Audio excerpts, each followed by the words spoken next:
Acidity બહુ બધી થાય છે. અલા ભાઈ, થાય તો દવા લઈ લેવાય, એમ ન કરાય. પેલા રીઝન સમજો, એસિડિટી કેમ થાય છે. તો કે જઠરમાંથી હાઇડ્રોક્લોરિક એસિડ ઉત્પન્ન થાય. બરાબર છે? હા સાહેબ, થઈ ગયો. તો હાઇડ્રોક્લોરિકનું ફોર્મ્યુલા તો આવડવું છે ને, HCl. જ્યારે બોડીની અંદર તમારી જઠર જે છે ત્યાં HCl ઉત્પન્ન થઈ તો ગયું છે, પણ સર ચયાપચયની ક્રિયા બરાબર કામ નથી કરતી, મતલબ પ્રોપરલી ડાયજેસ્ટ નથી થતું તમારું ફૂડ. ત્યારે HCl વધારે માત્રામાં ઉત્પન્ન થાય છે. કેમ? તો કે ખાટું ખવાઈ ગયું છે, ક્યારેક તીખું તમતમતું ખવાઈ ગયું છે. આવા કેસમાં અનડાયજેશન થાય, પ્રોપર બોડી ડાયજેસ્ટ નથી કરતું તમારું ફૂડ. એ કેસમાં HCl જ્યારે ઉત્પન્ન થાય ત્યારે પેટમાં બળતરા શરૂઆત થાય છે. એને તમે કહો છો એસિડિટી. તો એસિડિટીના વર્ડ ઉપરથી ખબર પડી જાય કે એસિડિક નેચર.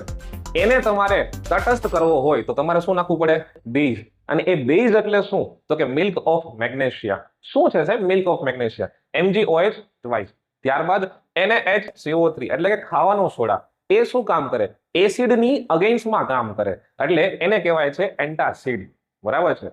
તો જોઈ લો, જ્યારે તમે એસિડિટી વધી ગઈ હોય ત્યારે તમારે એન્ટાસિડ લેવાની છે, એટલે કે એસિડિટીની ગોળી. એ ગોળીની અંદર મેગ્નેશિયમ હાઇડ્રોક્સાઇડ છે. જોઈ લ્યો આ pH નું મહત્વ.